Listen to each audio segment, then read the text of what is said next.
Town Bank Mortgage, NMLS number 512138, is an equal housing lender. This podcast is for informational purposes only. And now, the man born with a 5 o'clock shadow and with the NMLS number 2028-201. He is a gentleman. He is a scholar. He is Tyler Crawley.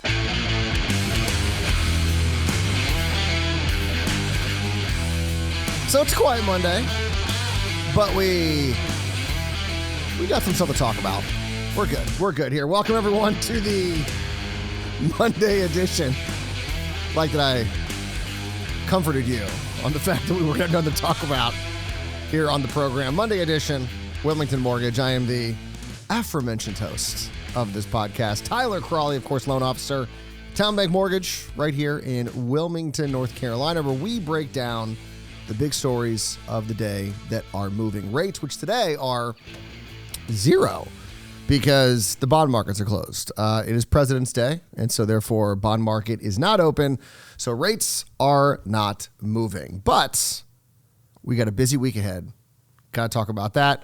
And then we can also reminisce about how awesome last week was, because it was pretty good. So let's do that, shall we? Let's start with report on Friday. We haven't talked about it. Do not do a show on Friday. I don't do shows on Friday. It's just how I roll. So CPI report, one of the rare big reports that we get on Friday. Usually, obviously the jobs report comes out on Friday, but Friday sometimes is either hit or miss. I feel like it's either you got a big report or nothing on Fridays. And this was a pretty big report with regards to the movement for rates. So it continued the downward trend that we saw last week. So like I said, the data was good. Bureau of Labor Statistics showed consumer prices rising 0.2% in January, down from 0.3% in December. And that was actually the softest month since July. Now, the problem with all this data is we do have just very questionable data during the shutdown. And so it's harder to say exactly, did we have a 0.2% month during the shutdown? Possibly. But according to the statistics, there we go. It's the best since July. Year over year basis, inflation slowed to 2.4%, down from 2.7% the previous month, and the lowest level since May. So pretty great news that inflation is moving in the right direction. Falling to under 2.5% is pretty great. That's what you want to see. Food prices were up 0.2% in January, a big drop from the 0.7% spike that we saw in December. Annual food inflation is still pretty high, though, 2.9%, down from 3.1%. Energy prices fell 1.5% just in January, reversing the 0.3% increase in December. And that was the biggest monthly drop since March. And then this was maybe one of the areas that has some people a little concerned. Core inflation, which trips out food and energy, of course, the volatile food and energy, did run a bit hotter. Core prices rose 0.3% in January, up from the 0.2% in December, and was the strongest monthly increase since August. Year over year annual basis, we did see it slow to 2.5%, which was the lowest level since March 2021. So almost 5 years since we have seen core inflation. But once again, core inflation is still 2.5%. That's still much higher than they would like. 25% higher than they would like it to be. And then we do have PCE coming out later this week. But that is one of the areas that they are concerned about. But here's the good news. This is a pretty great report. Core inflation slowing, lowest level in almost 5 years. We got inflation moving in the right direction. This on top of earlier last week. We also got troubling consumer data. We did get a stellar jobs report in the middle of the week, but that was not enough to really stop this downward momentum. And so the 10-year ended the week at 4.04%. That's a 16 basis point drop for the week from where it started. and it's the lowest level since the end of November. That's pretty good. I think Mortgage News Daily had their 30-year fixed at 6.04%. That was the lowest level since mid-January, so about a month. So, I mean, pretty good on that front. So we're seeing some very positive movement for rates heading into the spring buyer's season. It seems pretty great. It seems like we are maybe finally going to be in a position to have a good and sustained spring buying season. It feels like the last couple have been like you get a little bit of a blip up, and then all of a sudden it kind of peters out because of, rates rising or whatever it may be. But yeah, I mean, this is a great report. By all accounts, the markets liked it. We'll hope that this continues into the mid and end of February. But a great week for rates. I mean, just no other way to put it. A great week for rates. To have the 10-year at the lowest level since the end of November. And then on top of it, you're seeing the spread between the 10 and 30-year has contracted. And so that's why now you're seeing the 30-year fixed, according to Mortgage News Daily, at 6.04%. I did see, I can't remember who it was, somebody on Twitter had noted that if the spread between the 30-year and the 10-year was at its highest that it had gotten in 2022, I think, that rates would be over 7. So that's how much we're benefiting from that spread between contracting between the 30-year and the 10-year.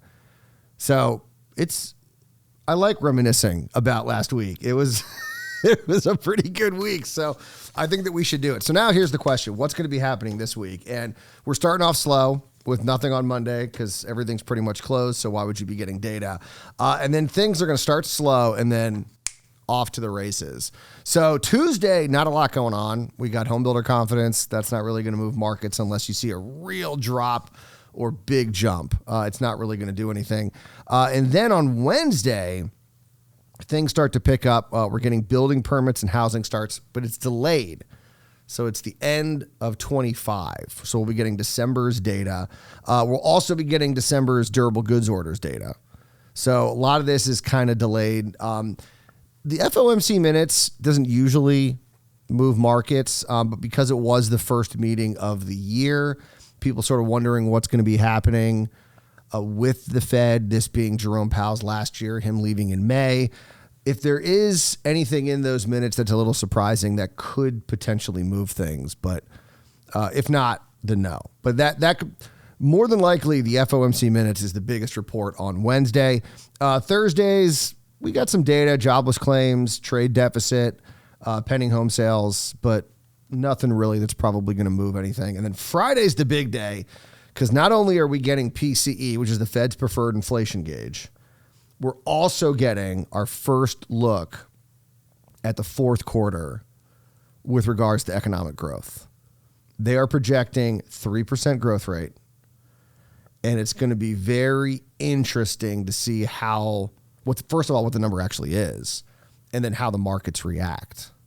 Because if you remember, after the shutdown, it was Kevin Hassett came out and said that they thought they were actually going to have a negative number because of the government shutdown. Then all of a sudden, we were getting data out of the Atlanta Fed GDP now, and it was like 3-4%. And it was like, holy crap, we're going to have a really good month. And so